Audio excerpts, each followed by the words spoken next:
Then a big yellow taxi took away my old man. Don't it always seem to go that you don't know what you've got till it's gone? Tick, tick, fall, pay paradise, put up a parking lot. Shoo, ba, ba, ba, ba. You pay paradise and you put up a parking lot.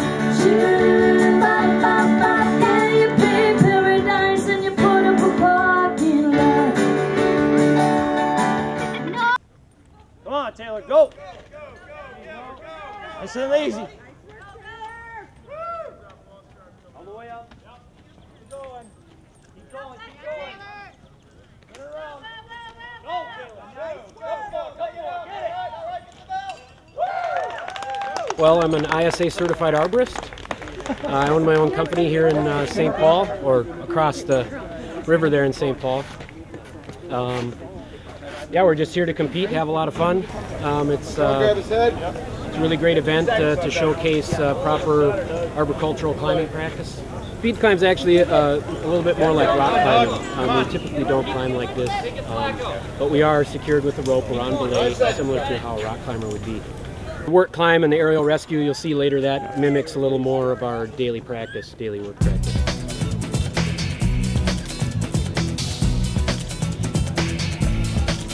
There you go. Nice move. Nice. Grabbing. Yeah.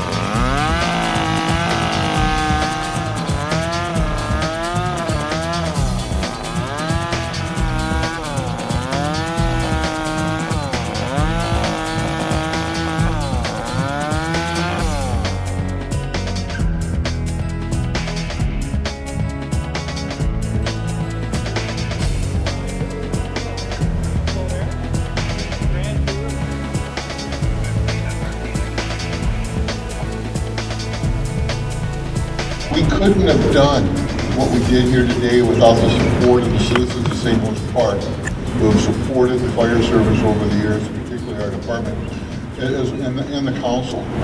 We went to the council, we had station issues. They asked us to look to see if we could design something, look at different designs, look at different station locations, and we did that, and we came back and said, well, really the best place for this station is here. But there's no land. The architects were telling us that the normal station takes 4.4 acres of land to build. We had about 1.5 here.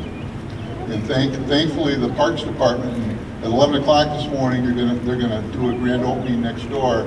Had delayed the redesign of the park to allow the fire station to catch up, and graciously said, we can reconfigure the park system in St. Louis Park with hockey rinks and skating rinks, and we can let you utilize the property where the old hockey rink was here in Northside Park. And without that support of the city and the citizens, we'd never be able to be here today. There are a number of people I'd like to point out and thank in attendance here today. One is Mayor Jeff Jacobs, who will speak to us a little later. I have a number of council members here today. I have Councilmember Ross, Councilmember Halfin. Councilmember Ross is actually the ward council member for this area. She's kind of kept eye on this while we've been building. Councilmember Mavity is here. Councilmember Spano, I was here. I think he's hiding here somewhere. We have a number of people that were involved in the project, and I got to say, I'm the fire chief. They'll say, Chief, you did a great job, but I got to tell you, I didn't do anything. I'm the figurehead they put in front of the microphone to come out and talk to folks. But one of the people, and I saw him here earlier, who was the project manager in the city side, is Sean Walters. Where are you hiding, Sean? Raise your hand. Thank you very much. He was the project manager. He was the liaison with the neighborhoods, the citizens. He actually, for all the contractors that were here, he actually paid the bills. we now have a station, and I invite you when we're done here to just walk through, take a tour, ask firefighters. A number of them here. You'll notice, as you look at the firefighters, that there's not only boy firefighters, but there's female firefighters. And if you ever saw our old station, I know I took Councilmember Mavity over there and showed it to her. There were no female facilities. In 1962, when that station was built, nobody ever thought that there would ever be a female firefighter in the city of St. Louis Park. But we proved them wrong. And we have a number of them today, and they work side by side with the men, and they're just as valuable to this organization as any man is on this fire department. But we didn't have any facilities for them, but we do now. We have locker facilities, we have sleeping facilities. It's just a great thing. And with that, and before we kind of officially do the grand opening, and I'm going to ask Mayor Jacobs to come up and see if you'd like to say a few words. Thanks, Luke. Thank you, sir. Well, the story, Luke talked about this starting about a year ago. For us in the council, it actually started a little longer ago than that. When about, I think it was probably 4 or 5 years ago now that our 2006, and so it was when our inspections director came to us and said, we have a problem. Okay, let's hear it. He said, well, the floors at the fire stations are starting to wear out. So some of the people on the council thought, well, you know, it's like a garage door or a garage floor, just replace it. No, you don't understand. He said, we got people living underneath it. And you know, when they built the stations in 1962, the average weight of a piece of a fire apparatus was about 30,000 pounds. Those are in the neighborhood of 60,000 pounds, and it was literally wearing the floors out. So, all right, we scratched our heads. We better replace these fire stations. And then also they said, by the way, like Luke says, we have female firefighters now, and the locker rooms and facility are separated by a curtain. And that, well, this we better fix. I just have a lot of people to thank, and I will miss some, I'm sure. I'm sorry about that. I do want to thank a member of my councilors. Sue Santa just showed up. There's Sue over there. So we had Jake Spano and Sue Santa and Julia Ross and Steve Hoffman and Ann Mavity here, but I also wanted to thank Phil Finkelstein and Paul Omot. They were our former council people that were on here that we went through this whole process. And it was just one of these enormously successful St. Louis Park processes. The partnerships that we had with the architect, with the designers, with all the city departments. I mean, you find in some cities that the park department gets a little jealous of their land and that sort of thing. But here there was this great partnership about, okay, how can we make this work? How can we get a fire station that will be functional, that will work for the next 50 or 60 years, that will provide public safety to people, and we can also have this beautiful park. By the way, stick around, because in another half an hour or so, we're going to do a ribbon cutting at Rotary Northside Park for the same reason. So I just really have to thank all the city staff that were involved in this. I just saw our city manager, Tom Harmoning, way back there. He's up back there with his baseball stuff on. There we go. Good. He's back. But he kind of led this whole process along with Luke and the firefighters. And so I just really wanted to thank the community and for being so indulgent while we went through this sort of long process. And just thank all of you for coming this morning. With that, I think we can do our formal ribbon cutting. Now, are we actually going to be cutting a ribbon, or are we cutting a fire hose here? How are we doing this? Figure this out, Jim. Mayor, every inch of that hose costs a couple, $2, $3. We probably won't. We're not going to cut that hose. My budget cannot afford to have you cut that hose. However, waste not, one not. If I could have all the kids come forward that are here, we'll have the kids break the hose and officially open up the station. If I could have, where's Captain Nelson? Away. Okay, and we're going to do it on 3, okay? On 3. Ready? 1, 2, 3.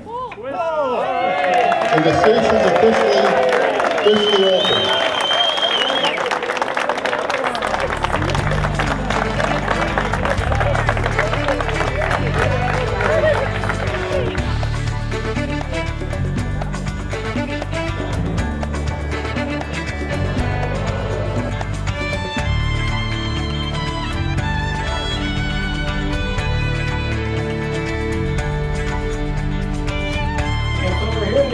A reopening of Northside Park.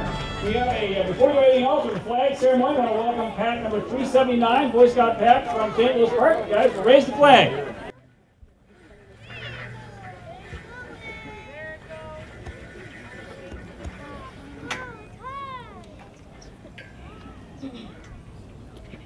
Thank you for doing it. Very well done, you guys. Nice job. Thank you, gentlemen. I will say that that flagpole is the original flagpole. We were able to save that. So, you know, St. Louis Park is famous for reduce, reuse, and recycle. So we recycled the flagpole. That was a good thing. Well, welcome again, everybody. This is a great day for St. Louis Park, and I want to thank Rick Burnow and the Park and Rec staff because they did arrange the weather here this morning, which I was very pleased for. Thank you guys for that. And so this is just another one of these perfect examples of a great partnership between St. Louis Park, its community, the Hennepin County that provided some of the funding for this. I mean, it's been a fantastic operation. You can kind of tell how successful this turned out. It's just been great. So thanks to the Park and Rec Department, the city staff, and the community in general, and certainly to Hennepin County. We'll have some comments from Commissioner Gail Dorfman here in a few minutes, but it's been a great partnership.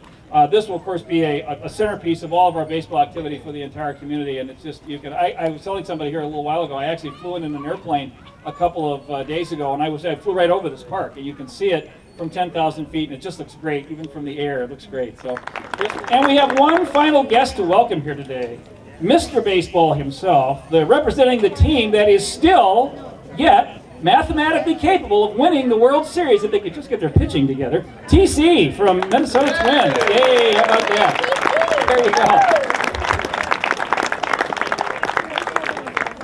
All right, now I'm going to invite Gail Dorfman up to the podium. They can have some comments here. Come on up, Gail. Thank you, Mayor. Thank you. This is a beautiful day. This is a beautiful new complex. It's really great. So I have to tell you, we put in a little less than half the money that made this possible.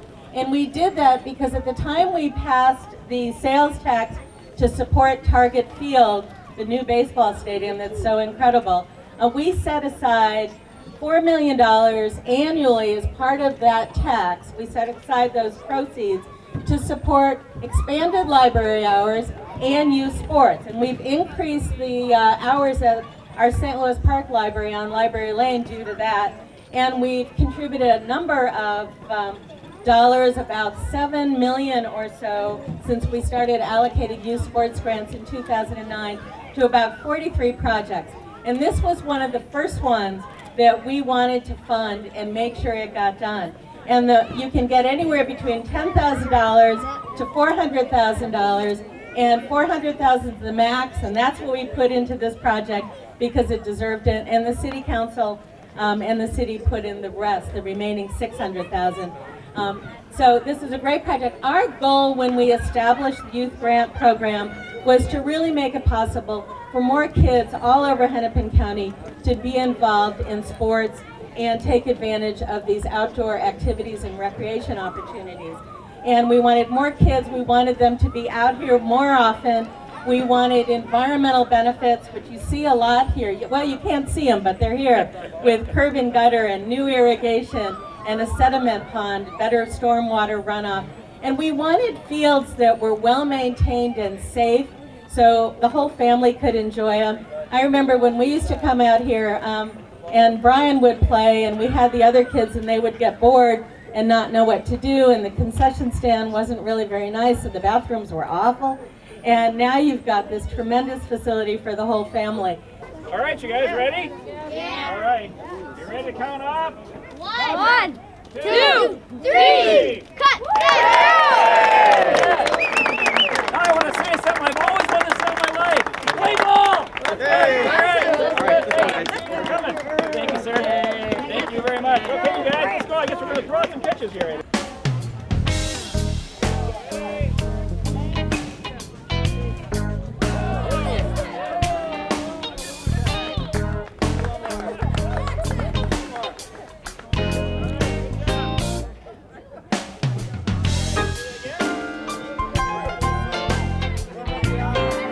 Maybe I better stand over here.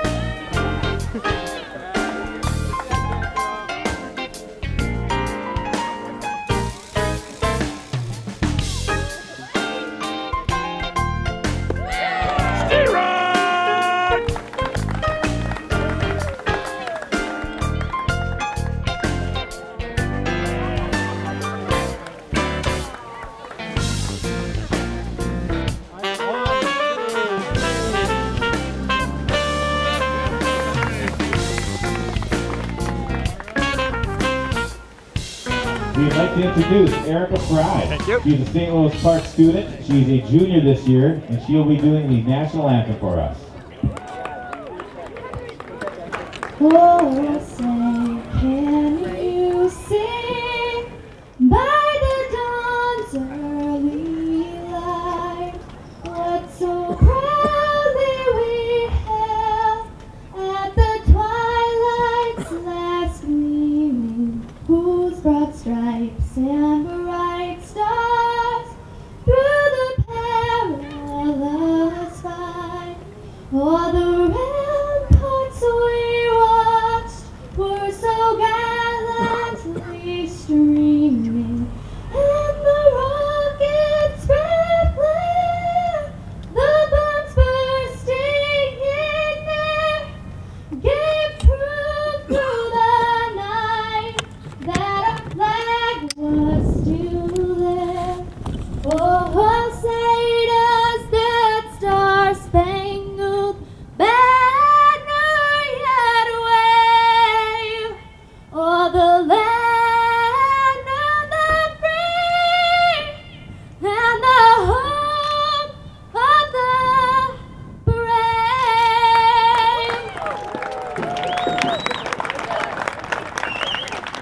Let's play ball.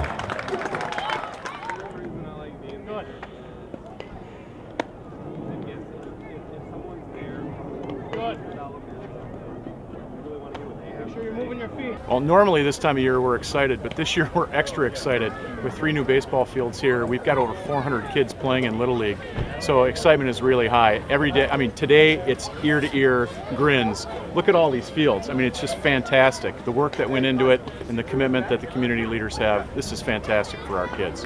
We are a grateful beneficiary of these fields. All the fields have irrigation. This is a state-of-the-art facility. This facility will be here for a long time, and it'll look this great in 30 years. They built it right. It's a beautiful place to play ball.